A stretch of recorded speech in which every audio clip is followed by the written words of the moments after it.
So I want to share a few things with you that I like to consider in designing online courses. The first one is I try to use a consistent design in my class so that my students know my rhythm by about week 3 or 4 of the course. This is an undergraduate course that's an issues in education course, and it has, well, has about seven, no, 8 modules if you count session 0, the orientation module. And in each module, the students are going to see the same design session after session. So what do they see? What's the consistency that they're going to kind of catch on to by about week 3 or 4? Well, they're going to see a checklist of all of the main things they need to do during the session.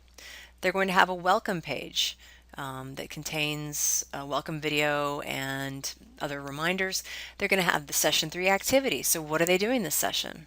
And then in this particular class, it makes sense for me to create a 4th page where they explore a particular issue in education. And then in this class also, I like to stimulate them with additional things sort of related to the topic. So I go and find an outside resource. It's completely optional that they look at this, but I try to get a kind of buzz going in the class. So that's the consistent design in this class.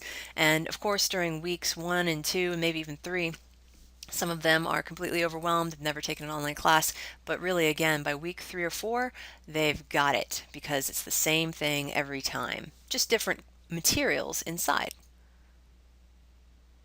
Let's do a quick walkthrough then. I clicked on the checklist. So on this checklist, they're able to check off those items as they complete them.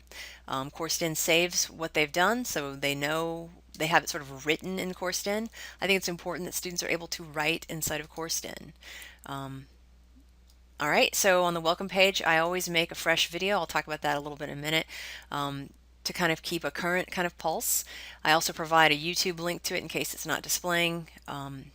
If it's blocked by the browser, for example, I try to write module objectives to be QM compliant, even though I don't believe that most students, I don't know that they read these. I know as a student, I have never tended to read them.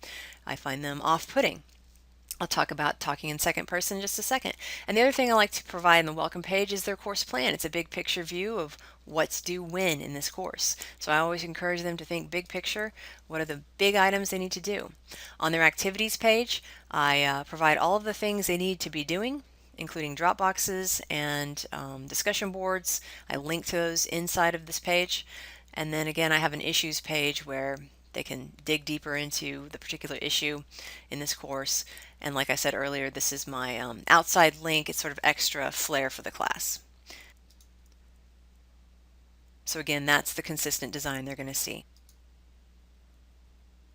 All right, so my second item is use a checklist for each module. I've been doing this since about 2008, so, you know, 7 years, a while. And this began when I was teaching hybrid. My face-to-face students were able to give me a lot of feedback about design, and I learned very quickly that this is helpful for all of us. And it takes a little bit of extra time, but it's totally worth it to use those checklists. Include everything in the module. I mentioned that during my pass-through a moment ago. I think it's really important that you don't say go have a discussion in the discussion board, but you don't actually provide a link to it.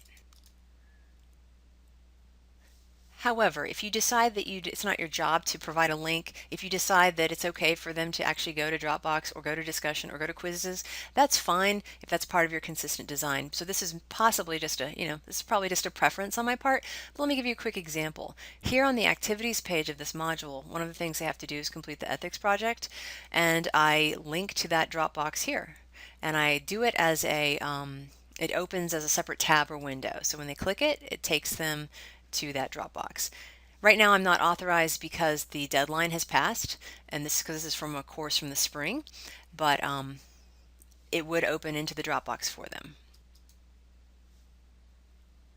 Let's look at an example that does work. Later on this activities page, I link to the Session 3 Poverty and Education Discussion Board, which does open up, and they can click to it. It opens in a new tab, so they can always go back to the actual module so they don't lose their place.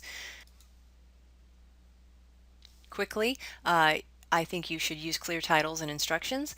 So decide at the very beginning of the semester what everything is going to be called, and also decide where you're going to put your instructions, because something that happens over time with an online class is that the names of things change on accident, or you're sort of sloppy in your titling, or you just don't maintain it, you don't keep it consistent, and that causes a lot of confusion for students, and they're going to be bothering you through email for something that's very simple. If you just have tight control over what you call things, then they're sure they understand what assignment is due, and then they know what they need to be working on.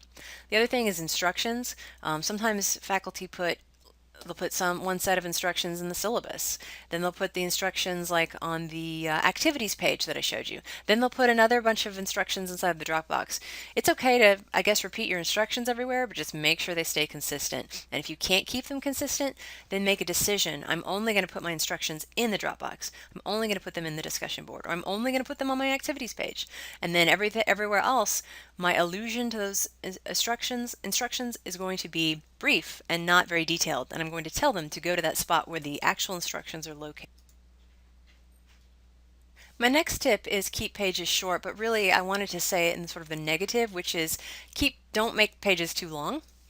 So let me take a quick look. I do have an actual long page on the next page right here.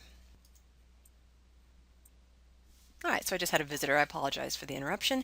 So on my session 3 issue, Poverty and Education, this page is actually a bit on the long side, and long is okay. And let's see how long it is. So watch my little scroll bar. Scrolling, scrolling, scrolling.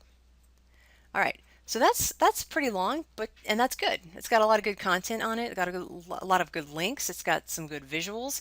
It's got references for more information. It's got a cartoon embedded in it. So there's a lot there, but my point here was don't make the page too terribly long. Don't make it like twice as long as this or 3 times as long. If you're going to make it really long, then just decide to make a second page.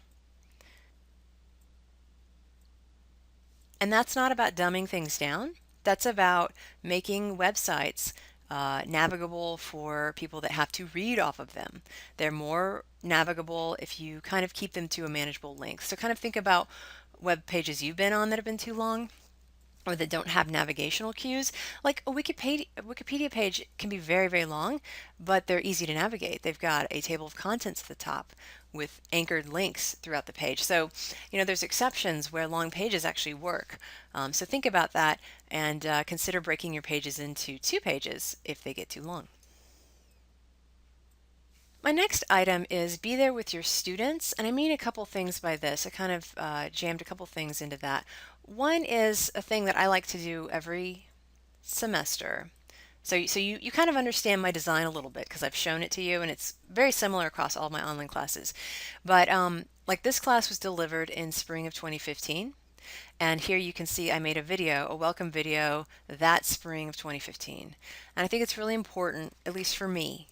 This is my thing perhaps, but I think it's important that I make fresh welcome videos every single time, because what I do is I walk them through. I've gone through the module in student view, and it helps me to go check links. It helps me to make sure I'm kind of remembering what this module is about, because sometimes you actually forget what you're teaching if you don't go through it. So you go through it, and it makes things more current for you. It also lets you pull in current things. There's always current events in the news. There's things going on in your life that students might need to know about. Not too personal, of course, but there's things going on, and that currency shows this set of students that you care about them, and that they're more than just e-tuition to you.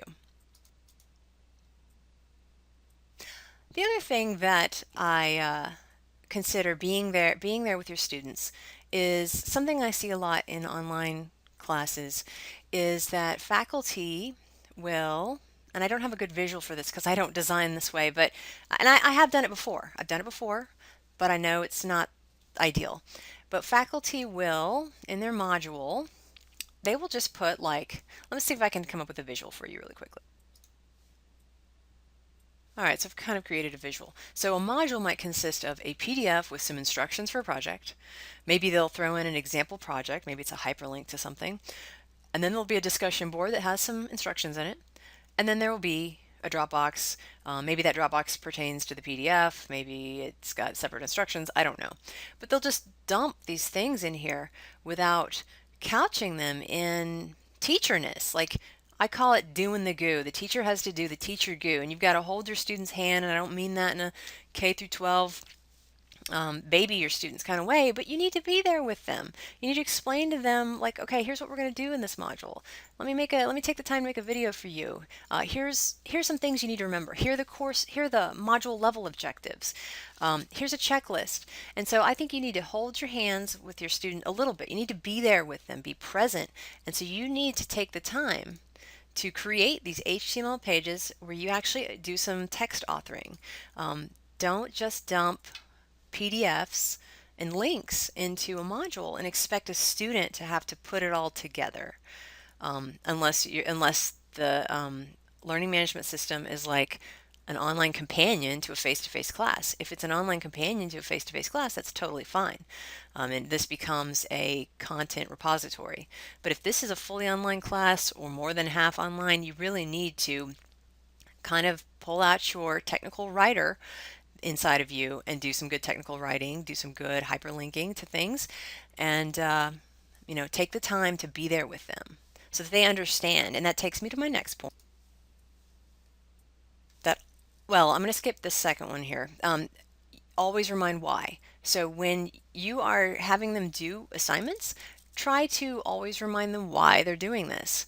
Don't just think that you get to be the person who assigns work without justifying why they're doing it. You need to explain to them why it relates back to the course objectives that you shared with them in your syllabus.